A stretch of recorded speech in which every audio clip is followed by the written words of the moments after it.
Assalamualaikum warahmatullahi wabarakatuh. Shalom, Om Swastiastu, Namo Buddhaya, Salam Kebajikan. Halo semua, perkenalkan namaku Yosia Christian dari program studi Bimbingan Konseling Fakultas Ilmu Pendidikan Universitas Negeri Jakarta. Nah, kali ini video yang saya buat ini untuk memenuhi tugas ujian akhir semester dari mata kuliah pengantar BK. Judul video kali ini ialah evaluasi pendekatan bimbingan konseling komprehensif pola 17 dan pola 17. Nah, sebelum kita masuk lebih dalam nih, pertama-tama kita harus tahu dulu kenapa kita harus bahas ya ini. Kita harus bahas materi ini. Nah, teman-teman tahu nggak sih kalau di sekolah itu mungkin ya ada siswa-siswa yang bermasalah, ada siswa-siswa yang ya kita mungkin bisa bilang sering dipanggil ke ruang BK. Dan ya untuk menangani siswa-siswa ini ada dua cara yang biasa bisa kita lakukan, yaitu pendekatan kedisiplinan dan pendekatan bimbingan konseling. Pendekatan kedisiplinan ini mungkin sudah biasa ya kita lihat, yaitu ini biasa memberikan sanksi atau hukuman atau teguran.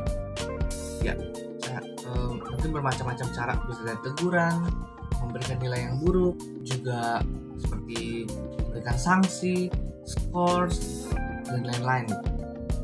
Nah, sebenarnya ini pendekatan kedisiplinan ini sangatlah tidak efektif dan kurang bagus untuk diterapkan pada siswa, apalagi siswa pada zaman saat ini yang bisa dibilang sensitivitasnya sangat tinggi.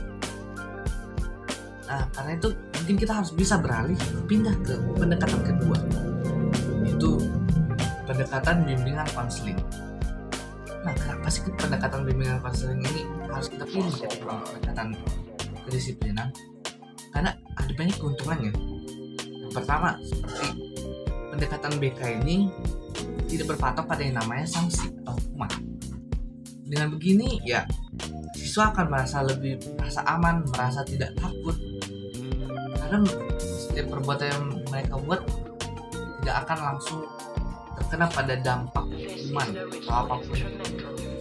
Dan kita juga tidak hanya langsung main hukum saja, tidak hanya langsung memberikan sanksi saja, tapi kita bisa tahu apa yang menjadi masalah, apa yang menjadi kekurangan, menjadi kendala pada siswa tersebut. Kemudian yang kedua, dengan menggunakan pendekatan bimbingan konseling ini, membuat siswa bisa menjadi lebih sadar akan apa sih masalah dia sebenarnya. Dan dia bisa tahu kendalanya sebenarnya di mana. Dan yang ketiga, pendekatan bimbingan konseling ini membuat siswa tersebut yang tadi bermasalah menjadi tahu nih potensi dia di mana, menjadi tahu di mana seharusnya dia berada, menjadi tahu apa kemampuan dia, kelebihan dia, dan tidak terfokus pada kekurangan dia. Karena itu dia pendekatan BK ini menjadi sesuatu yang efektif jika melalui tiga hal tadi, itu tanpa hukuman atau sanksi, menyadarkan siswa, dan juga mengembangkan potensi. Nah, karena itu di pendekatan BK atau bimbingan konseling ini ada tiga akan kita bahas nanti. Yang pertama itu pendekatan bimbingan konseling komprehensif, kemudian pendekatan bimbingan konseling pola 17, dan yang ketiga pendekatan bimbingan konseling pola 17+. Nah, nanti itu kita akan bahas di video selanjutnya. Nah, tapi nih dari ketiga pendekatan ini pasti ada dong kelebihan dan kekurangannya masing-masing. Karena itu kita perlu yang namanya evaluasi. Dan itu nanti akan ada juga video yang membahas tentang evaluasi pendekatan komprehensif, pendekatan pola 17 dan juga pola 17+. Nah, karena itu nanti kita akan bahas itu semua di video selanjutnya. Sekarang kita akan bahas mengenai apa sih rumusan masalah yang akan kita bahas di video ini, dan juga tujuan yang mau kita capai di video kali ini. Oke, pertama kita akan ada rumusan masalah yang terdiri dari 6. Yang pertama itu apa pengertian dari pendekatan komprehensif, pendekatan pola 17, dan pendekatan pola 17+. Lalu yang kedua, di mana awal-awal pendekatan-pendekatan tersebut diimplikasikan pada konseling sekolah. Lalu yang ketiga, kapan pendekatan-pendekatan tersebut dapat dievaluasi, proses, dan hasilnya. Yang keempat, siapa yang berperan dalam melakukan pendekatan-pendekatan tersebut dan siapa yang mempunyai kuasa untuk melakukan evaluasi. Yang kelima, mengapa pendekatan-pendekatan tersebut harus dilaksanakan dan mengapa pendekatan tersebut perlu dievaluasi. Dan yang terakhir, bagaimana pendekatan-pendekatan dan evaluasi tersebut dapat berdampak dalam kegiatan konseling sekolah. Itu dia untuk rumusan masalahnya.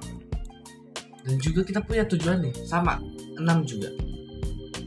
Ini untuk menjawab dari setiap pertanyaan rumusan masalah tadi. Yang pertama itu menjelaskan makna pendekatan komprehensif, pola 17 dan pola 17+. Yang kedua, menjelaskan sejarah perkembangan pendekatan komprehensif, pola 17 dan pola 17 dari awal terbentuk. Kemudian yang ketiga, menjelaskan waktu yang tepat untuk melaksanakan pendekatan komprehensif, pola 17 dan pola 17+ serta evaluasinya. Yang keempat, menjelaskan partisipan yang dapat berperan dalam melakukan pendekatan-pendekatan tersebut dan melakukan evaluasi terhadap prosesnya. Yang kelima, menjelaskan alasan perlunya dilakukan pendekatan komprehensif, pola 17 dan pola 17+ serta evaluasi dalam kegiatan konseling. Dan yang terakhir, menjelaskan cara pendekatan komprehensif, pola 17 dan pola 17+ serta evaluasi sehingga dapat berdampak baik dalam perkembangan kegiatan konseling sekolah. Nah, itu dia tadi poin-poin yang menjadi rumusan masalah dan menjadi tujuan kita yang nanti akan kita bahas di video selanjutnya. Nah, untuk tahu lebih lagi apa itu tadi pendekatan komprehensif, pendekatan pola 17 dan pola 17+, nanti bisa disimak di video selanjutnya.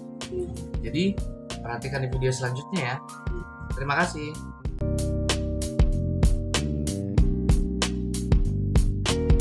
Fossil Pride.